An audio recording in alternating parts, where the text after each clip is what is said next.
Hi, and welcome to Read My Short Story. Tonight I'm going to be reading you Galatia. During the first third of the 10th century, in a far northern corner of England, a man of 20 wandered into an abandoned village, set his walking stick against a small, crumbling building, and sat on a flat stone to rest his feet. Reaching down into a small sack, he extracted some hard bread and chewed slowly as the bright sun shone down. The blue sky and abundant sunshine did little to dispel the cold air of the approaching winter, and he shivered in his tattered wool tunic. As he ate, his eyes, blue and piercing and full of life, continuously scanned the tiny assemblage of ruined buildings, seeking a place to call home. Fully knowing that he was out of time, the end of the year and its cruel weather close on his heels, he could not wait any longer to settle in and protect himself from the coming storms. He was not worried about his ability to cope. He was well versed in masonry, carpentry, and farming. By far, however, his real talent lay in his ability to fight. A warrior since childhood, he had fought in many battles, some in which he was one of only a handful of survivors. He had lost his family through war and dispersion. 9 brothers and sisters, as well as his parents, all either dead or scattered to the winds. All he had left were scars and aches from infections and badly healed broken bones. Originally, about 20 years ago, his father had settled the family in England after having been invited by the English king. One of the original Northmen, his family had promised its loyalty to the king as protector from Viking raiders in exchange for a tract of land. Now a man alone, he had arrived this far north after walking for many months. A small village had been his last home, but it was sacked by a horde of invaders, and he had been forced to flee. He headed north and never looked back. Over the fall and winter, he learned that the hunting was good in the area, and that from the plentiful ruins he had enough to build a viable shelter. For all intents and purposes, and for a man during midlife, the average life expectancy just being over twice his current age, he was doing quite well as winter waned and the spring thaw slowly set in. One spring morning he greeted a man who was wandering in the woods near his village. The man was hungry, tired, and in much worse shape than he himself was. He offered food and friendship. In turn, he learned that the wanderer had a family nearby. The family became the second occupant of the village. He brought with him knowledge of building and farming and 4 children who were nearly adults in their own right. The wanderer pledged his allegiance to his benefactor, insisted on calling him Lord, and instilled in his family a deep gratitude for the man who had helped them so.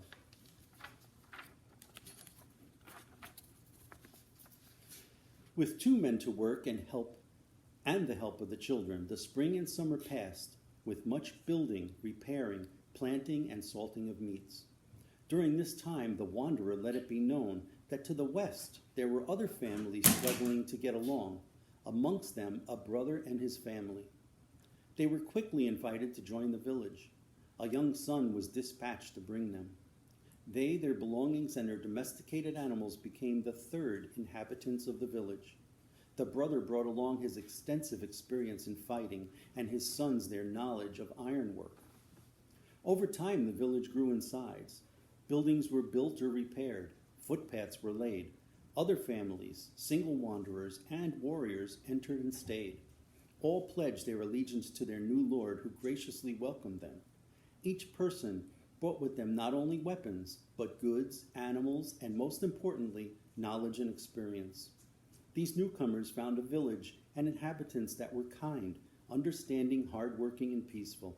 They banded together to work wood, iron, wool, and clay into items needed to farm the land, hunt, and survive.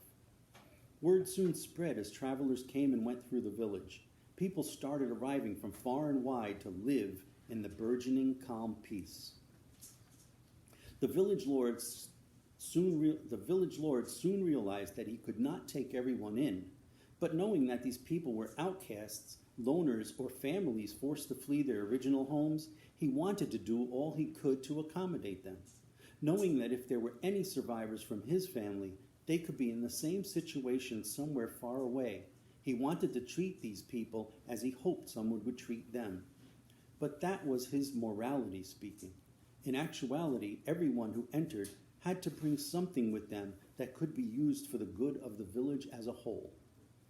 Not necessarily something of material value, but a skill of some kind. As it turned out, he needed not to have worried about it.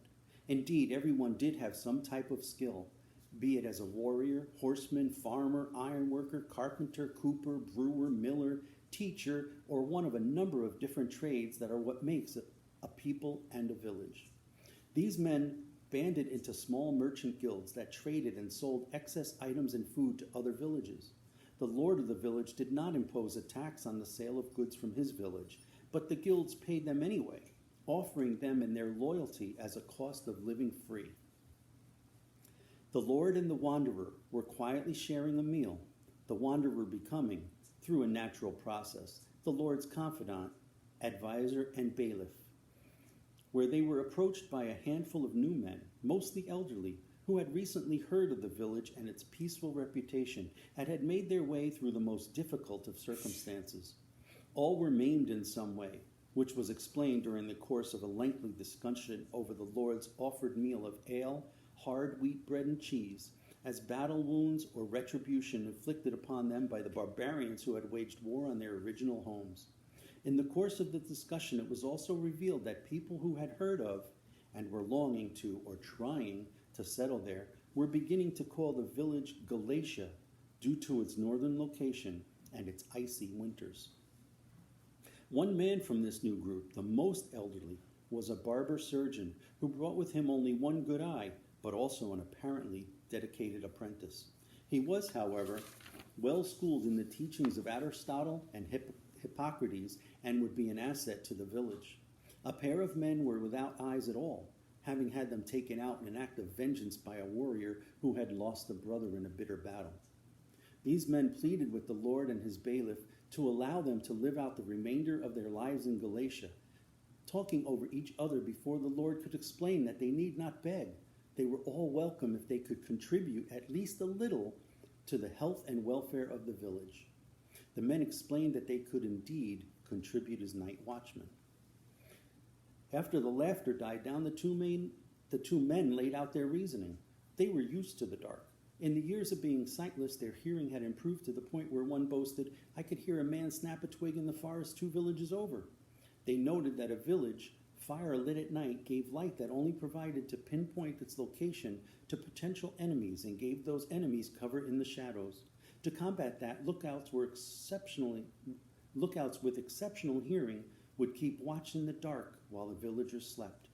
The Lord and his bailiff were convinced and determined to try this new approach on 2 conditions: that the blind men train others to listen as well, and that they understand the village was in no way currently on war footing and was being built and populated on the notion that it should never have to be.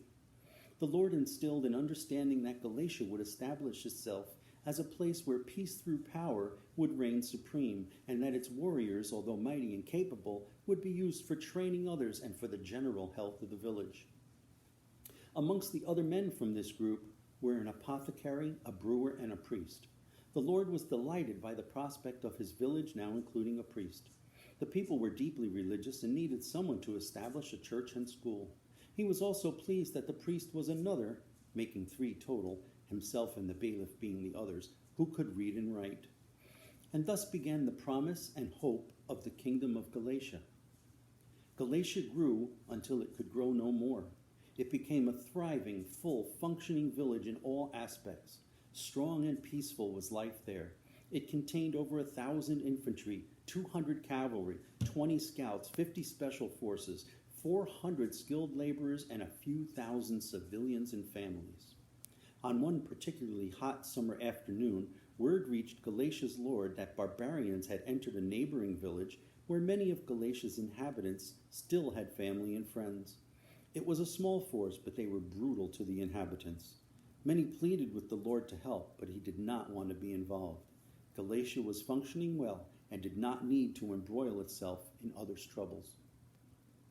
Days went by, with the situation nearby weighing heavily upon the Lord's conscience, and finally giving in to counsel from his bailiff, he called a meeting of the garrison's officers. They were eager to fight. They felt stagnant and wanted Galatia to be a beacon of help and reliability to those in need.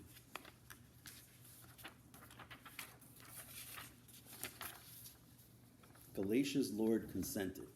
Scouts were sent in the night. With the information from their reports, the army was assembled.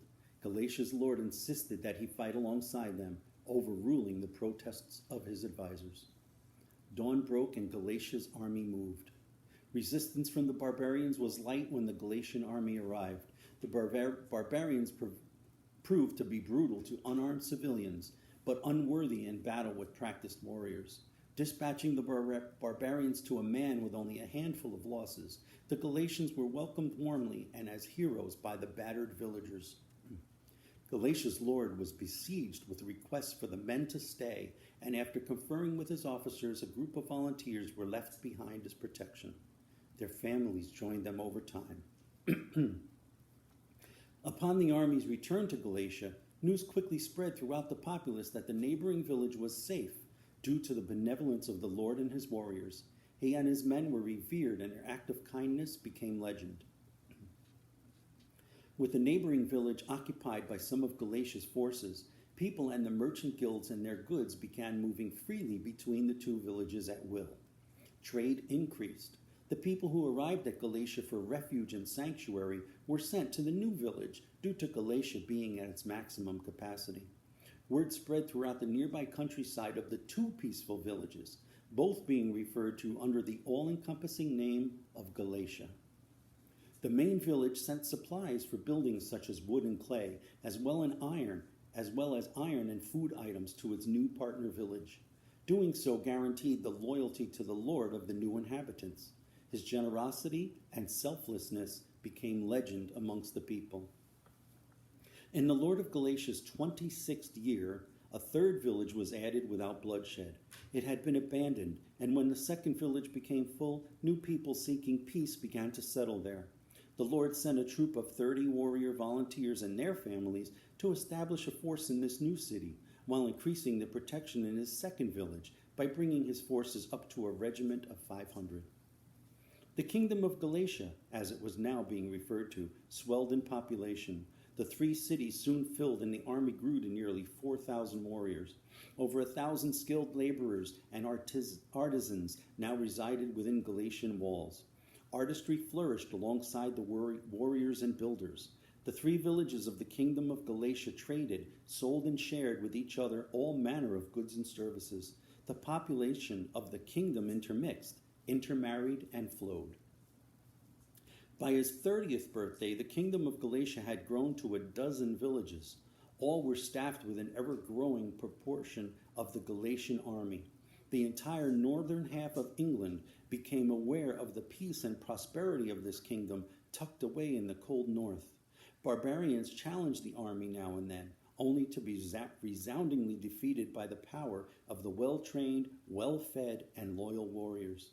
Tales of their bravery and strength were shared by the people, and this led to more men joining the force, all wanting to be part of this new Eden. Near the end of the first half of the 10th century, the prosperity of the kingdom and the tales about it soon reached the English king of the House of Wessex, Edmund I. Edmund I sent a delegation to the Lord of Galatia, bringing an edict that taxes were due the king. The Lord of Galatia complied. Upon the delegation's return, they not only brought back the sovereigns, but news as to the northern army's strength and numbers. Edmund I was impressed with the information and with the Lord of Galatia himself for his ready acceptance of the English monarchy and its laws. What followed was a mutual acceptance and respect between the ever-growing kingdom of Galatia and the House of Wessex. The successor to Edmund I, King Edred, continued this peaceful relationship for nearly a decade. During this decade, Galatia continued to thrive and grow, occasionally being attacked and in return attacking barbarians, occupying their villages and eventually adding them to the kingdom. Although the Lord continued to stress that his were a peaceful people and never let his army be the physical aggressor, he understood the need for strength and accepted his and his kingdom's role as protector of the common people, coming to their aid with forces, food, and supplies constantly. His reputation for altruism and charity grew as fast as his cities, army, and population. The goods produced by the finest artisans in England, became sought after by the wealthiest families in the north. The kingdom's peace was shaken by an attack from the army of Eric, king of Norway, who invaded the north one cold winter day. Scouts from King Eric's army had entered one village of Galatia peacefully and were welcomed. Unknown to those who hosted, the scouts reported back as to the strength, numbers, and type of fighters in the village. The next morning there was an attack. The village was fully populated and it had 1,500 warriors. The attacking army came with 4 times that number. Fortunately, early warning and constant training evened the odds. Although the village had lost 3/4 of its fighters, only a handful of the attackers escaped. Upon hearing of the battle, the Lord of Galatia dispatched his own scouts, who brought back the unfortunate news that another attack was imminent and would consist of at least the same number of attackers or more. What the king of Norway's army didn't know was that the kingdom they were attacking was so loyal and true to its Lord that volunteers from all of Galatia poured forth to fight. The Lord sent messengers between his cities, rounding up an army of these volunteers and assigning other troops to join. The Lord himself arrived with over 10,000 warriors to the embattled village, and when the attack came, fought alongside them. The invaders were vanquished. Galatian losses were moderate. On a second front, King Eric of Norway was defeated by the forces of King Edred, and with these combined losses, King Eric retreated. The kingdom of Galatia once again lived in peace, recovered, resumed its expansion, and continued its relationship with the House of Wessex.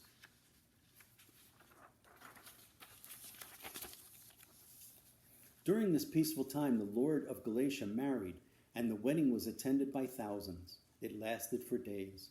Some years passed in this manner, and as Galatia grew, so did the Lord's family. Revered by all, they ruled gently over the people. By the time King Edred sickened and died toward the second third of the century, the kingdom of Galatia had grown to 20 villages, and its Lord approached his 42nd year. Battles were few and far between, the kingdom reputation for its power being all that was needed to ensure that anyone thinking of attacking thought twice. All of England mourned the passing of King Edred as the House of Wessex prepared for a funeral. The Lord of Galatia, a throng of its people, and a great portion of his army headed south to pay their respects. They stayed for the coronation of Edred's successor, the new king Eadwig. King Eadwig was young and soon increased his power, taking more taxes from the population. The Lord of Galatia accepted the new laws and paid what was due the king. Having known of the northern kingdom, and now for the first time at Edred's funeral and his own coronation, having seen their power and numbers firsthand, King Eadwig became envious. His own army was greater, more powerful and numerous, but that mattered not to him. He was the king of England now, and power was his quest. For 3 years this envy festered, until the corruption of absolute power, having made its mark on his young personality, he decided to act. King Eadwig conferred with his officers and came up with a plan to add the kingdom of Galatia, the people and its army, to his own. For the Lord of Galatia, the few years after King Edred's death were the same as those that passed before, with the exception of higher taxes. Galatia continued to be a beacon of peace, refuge, and righteousness. At its greatest, Galatia contained over 25,000 infantry, 5,000 cavalry, 500 scouts, 1,000 special forces, and 23 villages full of countless civilians. Full of hubris and an invincible attitude, King Eadwig was not quiet about his desire to absorb Galatia, and it is no surprise when word spread quickly north of what the king was planning. In his 46th year, and unable to believe that his kingdom's relationship with the House of Essex could come to such an end after more than 2 decades, the Lord of Galatia was unprepared for the attack that came that spring, the last spring of King Eadwig's life. 4 of the most southern villages were attacked first and at the same time. The numbers of the English army were staggering. The villages fought valiantly, and though far outnumbered, defeated so many of the attackers that the battle stalemated. While King Eadwig's army reinforced, the Lord of Galatia dispatched many thousands of his warriors from a dozen nearby villages. These forces caught the attacking army from behind, and the villages under siege before them. The English were defeated to a man. Heavy losses, thousands, were dead from the Lord's army. King Eadwig was furious and at first could not bring himself to believe that all the troops he had sent had failed in their mission. He was overheard wondering if the many thousands of his elite, well-equipped forces could not defeat a handful of villages, what could? He redoubled his efforts. Twice the number were sent to the same 4 villages. Upon their arrival, they found the villages empty. No defenders, no civilians. Unknown to them, the Lord had abandoned these villages and had spread the army and population throughout his other villages. He did leave behind some scouts who reported the strength and numbers of the English fighters. At this time, Galatia sent a delegate to speak with the king, to negotiate a peace, and to discern the reason for the attacks after such a long, quiet time. His delegates never returned. What returned was a 2nd battalion. 6 villages came under attack. The Galatians fought to the last man, and even though all was lost, the casualties on the English side were so great that those who returned to the king brought word that they believed they must be fighting demons. King Eadwig was satisfied with the taking of the 10 villages, but was determined to own them all. Scores of Galatian citizens were scattered to the 4 winds. The Lord of Galatia knew that negotiations were not possible. He sent word throughout his army and civilians that they were free to go, that more attacks were inevitable, but that they owed him no allegiance and need not fight. The army and the majority of the tradesmen and civilians would not hear this. Their whole existence, their lives, and all the good, productive years they had were solely due to the Lord and his generosity. They would die for him, fight for him, and they did. Sending for his bailiff and the officers from each remaining village, a conference was held. Strategies were proposed. Defense still reigned. Attacking the king's forces would not be an option. The Lord was still determined to be as peaceful as possible, hoping King Eadwig would be persuaded by his own men that the losses the king's army suffered were not worth the small gains they won. But he did not fully understand the teenage mind of the English king or his lust for power. In the course of that summer, the kingdom of Galatia was reduced to 2 far northern villages. The villagers had only the remains of the army now. All the citizens and merchants had been absorbed into the king's populace or killed. The Lord of Galatia took stock. He still had over 18,000 warriors. True, many had been in numerous battles recently and were in sorry shape physically. Mentally and in their hearts, they were as determined and iron-willed as ever. The Lord of Galatia was their king, and not one would back down from the chance to prove it to them. In the late summer of that year, the English army had regrouped. They marched north toward the last 2 villages. The Lord's scouts knew well in advance what was coming, and it was overwhelming, proving that even wounded as it was, the Galatian warriors showed themselves to be, to a man, worth 5 of the English army. The battle raged for 4 days. The Lord fought alongside his men, rested with them, was wounded with them, became one of them. It soon became evident that although the king's army had lost 5 for every one of the Galatians, there were still far too many of them. Weaker fighters nonetheless, their numbers were alarming and overwhelming. The Galatian army was reduced to a ragged group of wounded survivors. At this point, all but a few of his officers dead, a small group of warriors insisted on spiriting the Lord away to the last village, quite far away, to hide until the battle was over. He did not want to go, but looking around and seeing that there was nothing and no one left to fight for, he consented. He and what remained of his army made away during the night, leaving nothing behind but corpses and a ruined village.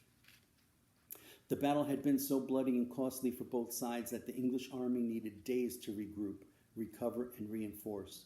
This gave the Lord and his last troop, less than 40 wounded fighters, time to retreat to their final stronghold, the original high-walled village of Galatia. Empty save for this small group, the village was where 2 quiet days were spent. On the 3rd day, the Lord held a gathering of his men after eating some hard wheat bread and cheese as a final meal. Once again, he implored them to seek their freedom, to carry on the traditions and peace of Galatia somewhere safe and in another time. They refused. He gave them the night to think it over, knowing that the English were coming again in the morning. They did not need the time to think, they told him. They would fight to the last for him. With a mighty sigh, the Lord accepted their determination and vowed to fight with them. His men pledged that they would keep him protected until he was the last man standing. They would not let their Lord die before them. With the dawn came the attack, and the 41 Galatians faced death stoically. English soldiers fell like rain, one after the other, under the mighty swords of the defenders. The Lord, however, was not the last to die. He fell during the second wave when the enemy finally did manage to breach the wall.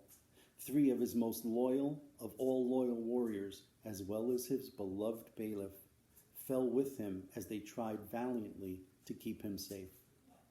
It took an entire afternoon of fighting, but finally, the last of the Galatian warriors died, after having decimated the entire English army over the course of the months, reducing their numbers by half fully.